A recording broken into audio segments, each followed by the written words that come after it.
Cerita Al-Farabi. Al-Farabi ialah Abu An-Nasri Muhammad Usulan bin Tarkhan. Beliau seorang pemimpin tentera berketurunan bangsa Paris. Meninggal dunia umur 40 tahun. Beliau diperanakkan sekitar tahun 260 Hijriah.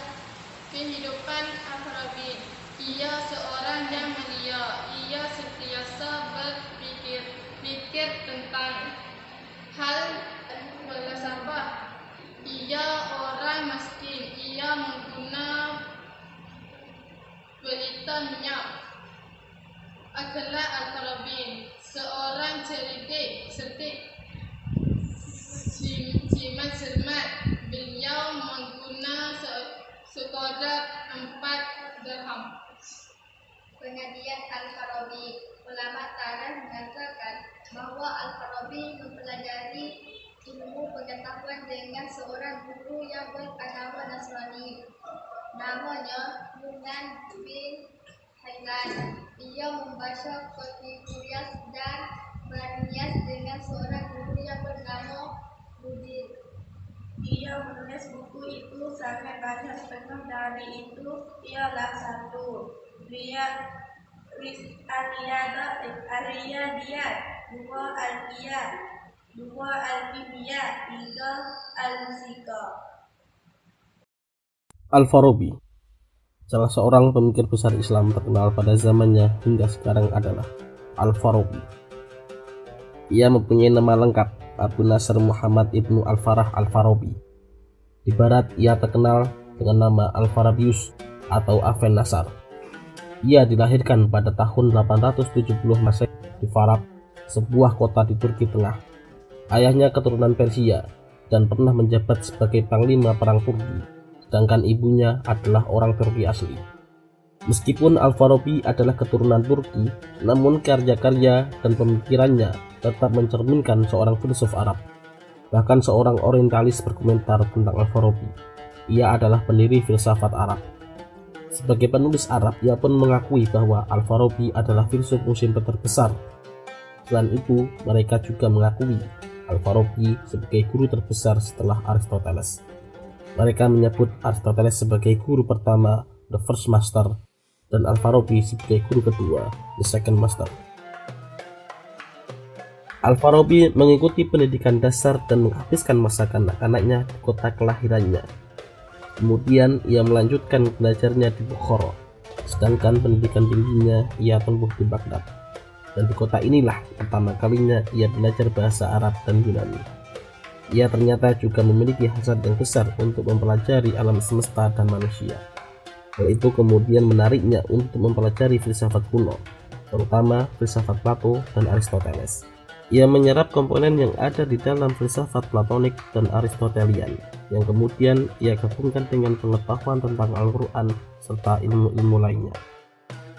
Selama di Baghdad, Al-Farabi mempelajari filsafat Aristoteles dan logika di bawah bimbingan filsuf terkenal Abu Bishr Matta Ibni Yunus.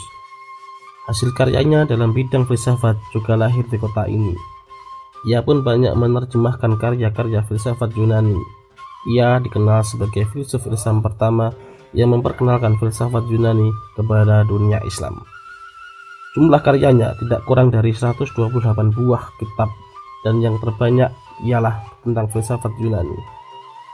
Dalam karyanya Ihsan al-Ulum atau Encyclopedia of Science, yang memberikan suatu tinjauan umum dari segala sains.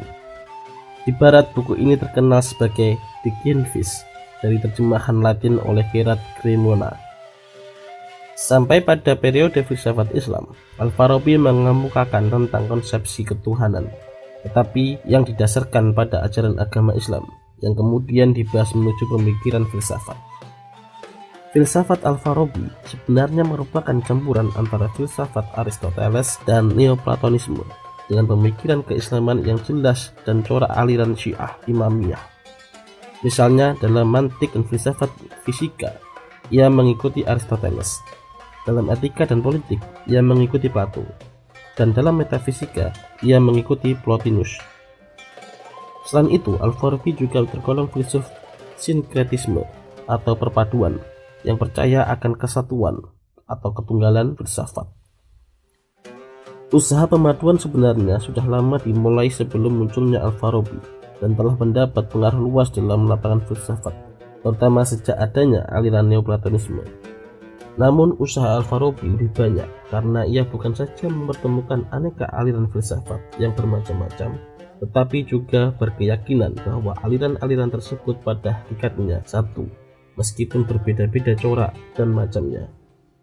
Pendirian ini tampak jelas pada karangan-karangannya, terutama dalam bukunya yang berjudul Al-Jam'u Baina Ra'ya'i Al-Hakimain, merupakan penggabungan pemikiran kedua filsuf Plato dan Aristoteles. Tak hanya mampu memahami pemikiran Plato maupun Aristoteles, Al-Farabi juga mampu menuangkan pemikiran filsafat ke dalam sebuah buku, yaitu Fusus Al-Hikam, yang masih menjadi buku teks filsafat. Buku ini menjadi bahan acuan studi di sejumlah negara dan masih diajarkan di sejumlah institusi di negara timur. Selain itu, ada juga kitab Al-Ihsa Al-Ulum yang menjabarkan mengenai klasifikasi serta prinsip dasar sains dalam cara yang unik dan cerdas. Maka tak heran jika kemudian pemikiran Al-Farabi banyak memberikan pengaruh kepada para pemikir sesudahnya. Salah satunya adalah Ibnu Sina yang terpengaruh oleh pemikiran metafisika Al-Farabi dengan mengadopsi pemikiran Aristoteles. Proyek terbesar yang dilakukan Al-Farabi adalah menggabungkan antara filsafat Yunani dan syariat Islam. Sebagai filsuf, Al-Farabi mengeluarkan segenap kemampuannya untuk mencapai kebenaran, dan sebagai seorang muslim, ia berusaha untuk menggapai Islam yang sempurna. Oleh sebab itu, menurut ia, filsafat dan agama adalah dua hal yang bersesuaian, karena dua-duanya merupakan jalan untuk mencari kebenaran. Kebenaran filsafat tidak akan bertentangan dengan kebenaran agama. Filsafat dan agama adalah dua hakikat yang sama. Keduanya dibedakan dalam bentuk metode. Filsafat berupaya untuk mencapai kebenaran dengan menggunakan metode penalaran dan argumen yang logis, sedangkan agama berangkat dari keimanan dan kepasrahan jiwa. Dalam salah satu karyanya, Al-Farabi mengabarkan bahwa negara yang ideal bagi muslim adalah negara yang memiliki kemampuan untuk menyediakan berbagai kebutuhan warganya.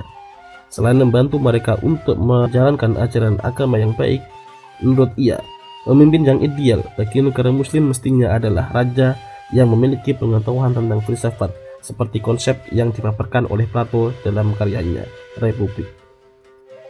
Dengan kata lain, seorang pemimpin haruslah mereka yang memiliki tingkat kecerdasan yang tinggi serta menguasai sains, filsafat, dan ilmu agama. Selain termasyhur sebagai filsuf, Al-Farabi juga dikenal sebagai pakar musik. Ia mampu mengembangkan teori musik dengan ditemukannya not musik yang ia tuangkan dalam karyanya yang sangat terkenal, Kitab Al-Musik Al-Kabir, buku besar tentang musik. Setelah 40 tahun lebih berada di Baghdad, Al-Farabi meninggalkan kota tersebut lalu tinggal di Turkistan. Selama di Turkistan, ia sempat membuahkan karya terkenal, yaitu At-Ta'lim At-Thani.